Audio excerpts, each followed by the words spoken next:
शरद कुमार कर कंधमाल सांसद गणिया ब्लॉक प्रतिनिधि आम आमर मंडल सभापति महावीर प्रसाद मिश्र मु कि आमर सहकर्मी सहित बड़शिली आश्रम परिदर्शन करूँ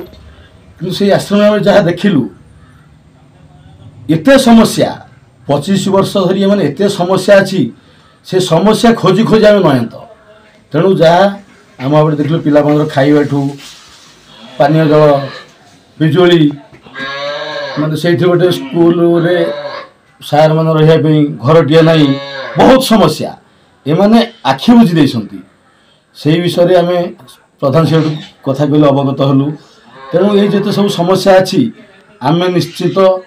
मान्यवर सांसद को दृष्टि आकर्षण करूँ और सरकार दृष्टि आकर्षण करूँ आर निश्चय स्थायी समाधान करने चेष्टा करूँ। महावीर प्रसाद मिश्र मंडल सभापति गणिया भारतीय जनता पार्टी